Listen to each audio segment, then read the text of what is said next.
Sometimes I look at a photo and I feel like it has speed.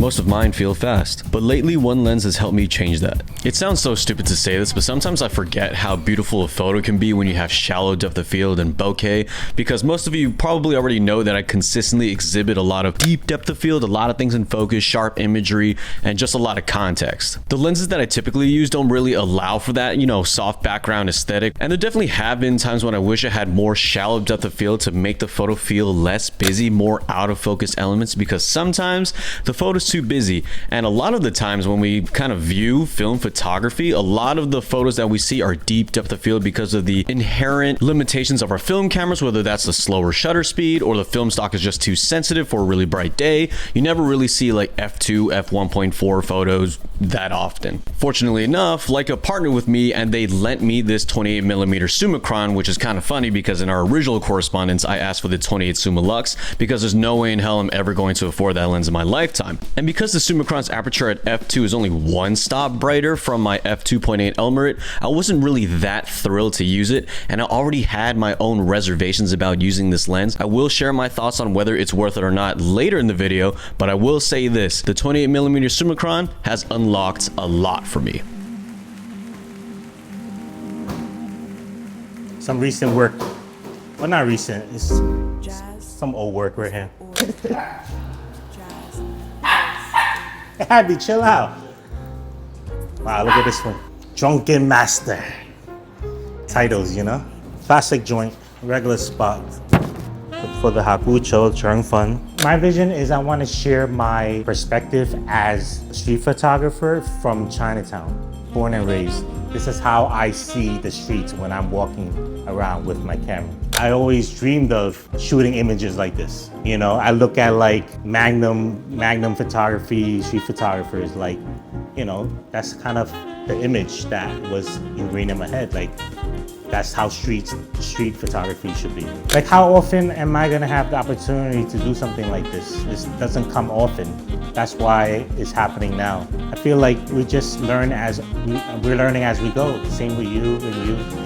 We're all just learning as we go, and this is how I'm learning as I go. So with the extra stop of light at the f2 aperture compared to the f2.8 Elmarit, well, you get the luxury of a lot of choices in how you can photograph your subjects. I didn't want to shoot G Moon in his apartment all at f2 because I think there's a lot of merit to switching up your aperture with going a little bit deeper at f4 and some at f2 just to give a little bit of a different vibe. And this goes back to when I said that this lens unlocked a lot for me. I can shoot in a much higher variety of locations now, not just outside and not just by a window. How many times have you brought your film camera to a project or maybe just for fun and the lighting was so dark you didn't have the right film stock on you, you didn't have the right lens on you, and you just kind of carried around a dead paperweight around your neck or in your bag? The luxury of being able to photograph people in their apartments, on the train, in the station, underground, opens up so many more possibilities for looks in how you could tell a story, not always by using long exposure or a flash. And I think that this is the biggest pro of owning the 28 Summicron. All right, so I have these two 28mm lenses. Here's the Elmarit version 1 marked by the plastic hood, and here's the Summicron version 2 with the metal hood. So let's talk about the form factor. Obviously there's a little bit of a length difference with both of these lenses, but let's take off the hoods real quick. So without the hoods, the difference still seems to be consistent. The 28 Elmarit version 1 is very well designed. The aperture ring is very smooth and clicky. It does feel a little bit plasticky on the ring itself, but it could be metal, I could be wrong. Compared to the 28 Summicron version 2,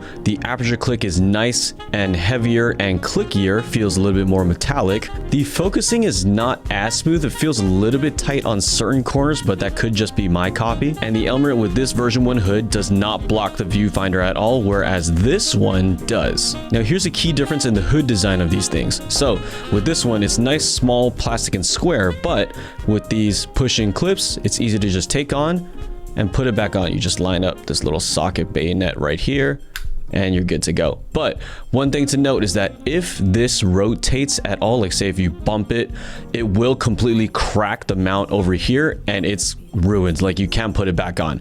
It's a very expensive replacement and very, very annoying to deal with. Whereas this is just a metal screw-on hood, just like that. And you're good to go. All right, so this is what both of these lenses look like on camera. This is the Elmarit on the black M6. This has been my setup for so long. It feels like second nature. No problem at all operating this. It's so easy to just whip the aperture around. Sometimes you might bump it a little bit because the aperture ring is quite loose on mine, but most of the times it's not a problem. This is the Summicron on my silver M6, and again, the aperture clicks are much more heavier and feel more metallic, nice and solid. The focusing is a little bit tighter compared to the Elmarit, but again, it just could be a copy issue. When it comes to strictly comparing the optical performance between the Elmarit and the Summicron, well, not much is really noticeable if I'm going to be completely honest. When you're outside on the street, you're hardly going to implement the f2 aperture to begin with, but there may be a few opportunities where you could shoot wide open, and when you do, that beautiful separation can help with your storytelling. From my experience, really heavy overcast days can give you the ability to shoot at 1/1000th of a shutter at f2, and when you can pull that off, the photo can look a lot calmer, slower paced, more focused, and of course less busy than your typical f5.6 or f11 street photo. Going back to the whole sentiment of feeling a certain type of speed in photos with this new lens, I feel like my photos finally slowed down. It feels a little bit more poetic, a little bit more calm than the rather rambunctious, loud, chaotic photos that I usually enjoy taking. And I may be over exaggerating just a little bit about how chaotic those photos feel. Context is really important when it comes down to it, but having a choice to remove some of that so that someone can focus on a particular subject, for example, like those eclipse photos that I took on the Great Lawn in Central Park, it really helps in kind of emphasizing a certain element of a photo and feeling that you want to convey to your audience. If you are considering picking up the 28 Summicron for your Leica M system, I think that one thing that you should kind of see it as, it's a tool of luxury for options, not necessarily optical performance. Because if you look at it for the options perspective, it's kind of what I said earlier. You can shoot indoors, you can shoot outdoors, you can shoot shallow, and you can shoot deep. You have all of those tools available to you compared to slower options.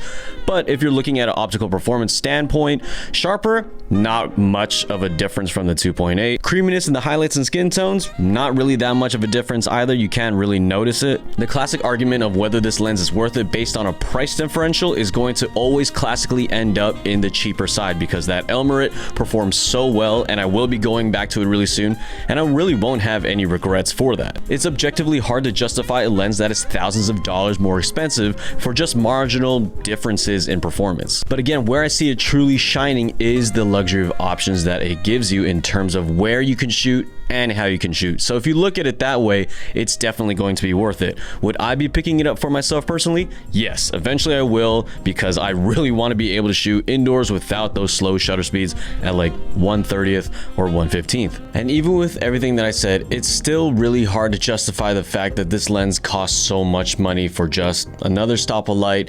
And you know what? That brings me to the other partner of this video, which is Hobolite, and they have these new lights that you can use for your own photography projects or video projects with their newly released light called the Avant Max and the Avant Mini Max. The Max and the Mini Max are very powerful bicolor battery powered lights that you could use anywhere you want. I also really love the design of these because they look like a freaking Hasselblad. They even have the same design with the removable back. So you would just click the silver button right here, hold it down, and then batteries off. Other than the fact that they're very small, lightweight, battery powered, very strong, has a fan built in, it also has a really good ecosystem of accessories to use. You can easily use both of these lights in conjunction with each other to light your subjects perfectly so that you don't need an f2 lens that costs thousands of dollars. Rather, get these two lights and you'll be set. This entire video was lit with Hobolite lights. There's a little guy right here just lighting up my side light, and then I have my key light right there from another Avant Mini Max. Many YouTubers like myself and other photographers that you probably follow have invested in a lot of lights that are probably way bigger than the ones that I just showed you right now.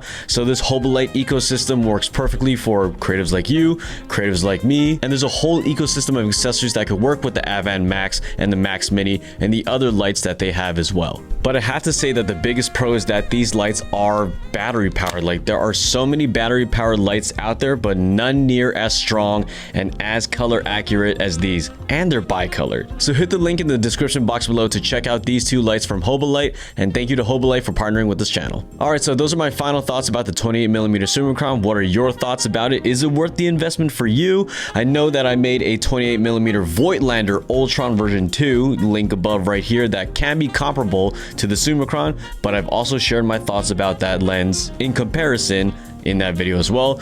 Make sure you like, subscribe, comment down below, and I'll see you guys in the next one. Peace.